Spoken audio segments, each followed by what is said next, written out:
வணக்கம். விக்ரமாதித்தன் கதைகள். இந்த பேரை கேட்ட உடனே நமக்குள்ள ஒரு சுவாரஸ்யம் தொத்திக்குதில்ல. இன்னைக்கு நம்ம ஆழமான அலசல்ல பல நூற்றாண்டுகளா நம்மள கவர்ந்து இழுக்கிற இந்த கதைகளை உருவாக்குன அந்த கதை சொல்லி எப்படி நம்மள தந்திரமா கட்டி போடுறாரு அப்படிங்கறத பத்தி தான் பார்க்க போறோம்.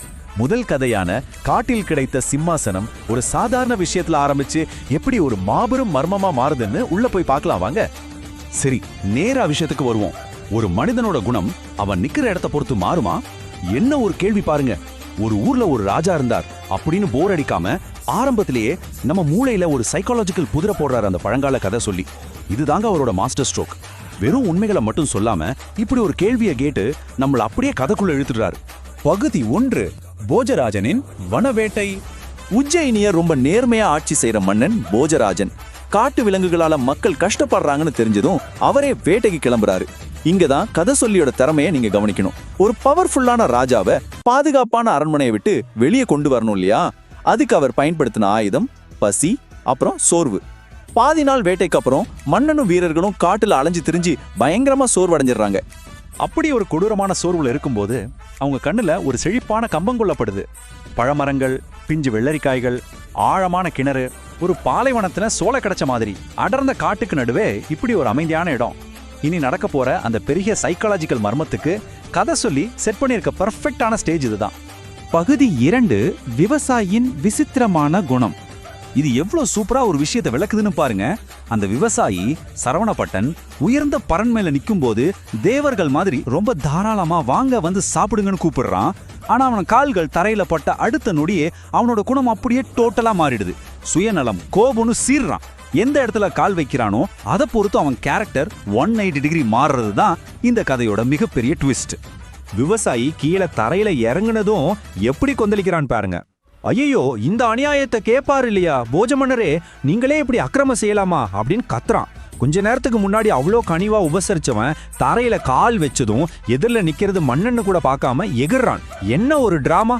கதை சொல்லி இங்க நம்மள அப்படியே சீட்டோட நுணுக்கி கொண்டு வந்துடுறாரு. இப்ப நம்ம முன்னாடி நிக்கிற கேள்வி என்னன்னா, அவ்வளோ கோபப்பட்ட அதே விவசாயி மறுபடியும் பரன் மேல ஏறின உடனே மன்னா மன்னிச்சிடுங்க, வந்து என் பயிர்களை சாப்பிடுங்கன்னு சொல்றானே, அது ஏன்? இந்த முன்னும் பின்னுமான கேரக்டர் ஷிஃப்ட் மூலமா மன்னன் போஜராஜனை மட்டும் இல்லைங்க, கதையை கேட்கிற நம்மளையும் ஒரு துப்பறியும் நிபுணரா மாத்திடுறாரு கதை சொல்லி. இதுதான ஒரு சிறப்பான கதை சொல்லியோட வெற்றி. பகுதி 3. மந்திர மேடையும் மன்னனின் தெளிவும். மன்னன் போஜராஜனே அந்த பரன் மேல ஏறுறான். ஏறின உடனே ஒரு பிறந்த குழந்தையோட மனசு மாதிரி ஒரு பேர் அமைதி, எல்லா உயிர்கள் மேலையும் ஒரு அளப்பரிய அன்பு அவனை ஆட்கொள்ளுது. யாராவது கேட்டா தன்னோட ராஜ்யத்தையோ ஏன் உயிரையோ கூட கொடுத்துடுவான். அந்த அளவுக்கு ஒரு மனநிலைக்கு போயிடுறான். இவ்வளோ நேரம் இருந்த அந்த மாபெரும் உளவியல் புதிருக்கான விடை இந்த ஆன்மீக மாற்றத்துல தான் ஒழிஞ்சிருக்கு. மர்மா அழுந்துருச்சு. அந்த பரன் மேல எந்த மேஜிக்கும் இல்ல, அதுக்கு நேர் கீழா இருக்கிற பூமியில தான் ஏதோ சக்தி இருக்குன்னு மன்னனுக்கு புரிஞ்சிருச்சு.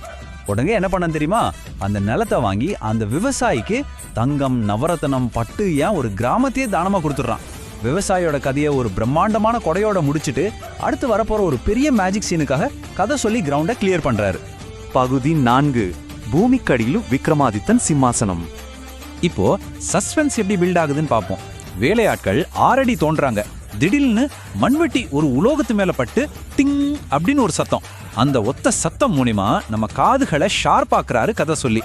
அங்க தோண்டி பார்த்தா கொஞ்சம் கூட பழுதாகாத நவரத்தனங்கள் பதிக்கப்பட்ட ஒரு தங்க சிம்மாசனம். இது அவர் விவரிக்கிற விதம் இருக்கே, அந்த சிம்மாசனத்தை நாமளே நேர்ல தொட்டு பார்க்குற மாதிரி ஒரு ஃபீலை கொடுக்கும். இங்க ஒரு முக்கியமான நம்பர் இருக்கு, அது 32. ஆமாங்க, அந்த சிம்மாசனத்துல மொத்தம் 32 படிகள் இருக்கு. ஒவ்வொரு படியிலையும் ஒரு அழகான பதுமை இருக்கு. இது ஏதோ சும்மா டெக்கரேஷனுக்காக இல்ல, இனிமே சொல்ல போற 32 கதைகளுக்கான ஒரு பிரம்மாண்டமான அஸ்திவாரத்தை இந்த ஒரே சீன்ல ரொம்ப கேஷுவலா ஆனா ஸ்ட்ராங்கா அமைச்சிட்டாரு கதை சொல்லி. சரி, அவ்வளோ பெரிய சிம்மாசனத்தை சுலபமா தூக்கிடலாமா? என்ன சான்ஸே இல்ல. 50 பேர் சேர்ந்து முக்கி தூக்கியும் அது ஒரு இன்ச்சு கூட நகரல. கதை சொல்லி இங்க கடைசியா ஒரு தடைய போடுறாரு. வெறும் உடல் வலிமையை வச்சுக்கிட்டு ஒரு தெய்வீக சக்தியை ஜெயிச்சிட முடியாது அப்படிங்கிற ஒரு மாபெரும் பாடத்தை ரொம்ப சிம்பிளா நம்ம மனசுல பதிய வைக்கிறாரு. பகுதி 5. கதை சொல்லியாக மாறும் அமைச்சர். சிம்மாசனம் நகரலையேன்னு மன்னன் குழம்பி போய் நிற்கும்போது அவனோட அமைச்சர் ஒரு அட்வைஸ் கொடுக்கிறாரு. மன்னா, இது பல யுகங்களுக்கு முற்பட்ட ஒரு தெய்வீகமான சிம்மாசனம். இதை எடுக்கணும்னா தகுந்த பூஜைகள், தான தர்மங்கள்லாம் செய்யணும் அப்படின்னு சொல்றாரு. மன்னனும் அதே மாதிரி செஞ்சதும் சிம்மாசனம் பூ மாதிரி நகருது. உடல் வலிமையை விட பணிவு, பக்தி, பெரியவங்க பேச்சை கேட்கறது எவ்வளவு முக்கியம்னு கதை சொல்லி இங்க ரொம்ப சூசுகமா சொல்றாரு. அமைச்சரோட பேச்சை கேட்டு ஜெயிச்ச மன்னன், அப்பாடா, அறிவாளிகளோட நட்பு வச்சுக்கிறது எவ்வளோ பெரிய விஷயம்னு இப்போ உணர்றேன்னு அமைச்சரை பாராட்டுறான். இந்த இடத்துல ஒரு மேஜிக் நடக்குது, கவனிச்சிங்களா? இந்த குறிப்பிட்ட டைலாக் மூலமா கதை சொல்லி ரொம்ப தந்திரமா கதையோட கண்ட்ரோலை மன்னன் கிட்ட இருந்து அமைச்சருக்கு மாத்துறாரு. இதுதாங்க ரியல் ரைட்டிங் ஸ்கில். ஸோ இங்க நம்ம கவனிக்க வேண்டிய ரொம்ப முக்கியமான விஷயம் இந்த கதைக்குள் கதை சொல்ற உத்தி தான், நெஸ்டட் ஸ்டோரி டெல்லிங். இது ஒரு லிட்ரரி மாஸ்டர் கிளாஸ்னே சொல்லலாம். மன்னன் பாராட்டினதும் அமைச்சர் சொல்றாரு, ஆமா மன்னா, அறிவுரையை ஏத்துக்கிற பக்குவம் மன்னனுக்கும் இருக்கணும், அதே சமயம் அமைச்சரும் தான் ஐடியாவை மன்னன் மேல திணிக்க கூடாது அப்படின்னு சொல்லிட்டு இதை விளக்குறதுக்காக நந்த மன்னனுக்கும் அமைச்சர் காசிபனுக்கும் நடந்த ஒரு பழைய கதையை ஆரம்பிக்கிறாரு. இப்படிதாங்க ஒரு ட்ரெடிஷ்னலான கதை சொல்லி நம்மள லாக் பண்றாரு. அமைச்சர் காசிபன் நந்த மன்னனை எப்படி காப்பாற்றினார் அப்படிங்கிற ஒரு பெரிய எதிர்பார்ப்பை உண்டாக்கி கதையை டக்குன்னு நிப்பாட்டிடுறாரு. இது நம்மள அடுத்த கதையை தேடி ஓட வைக்கும் ஒரு அட்டகாசமான உத்தி இல்லையா? எனக்கே அடுத்த கதையை கேட்கணும்னு ரொம்ப ஆர்வமா இருக்கு. நீங்களும் அதே ஆர்வத்தில் இருப்பீங்கன்னு நம்புறேன். அடுத்த சுவாரஸ்யமான கதையில உங்களை சந்திக்கிறேன்.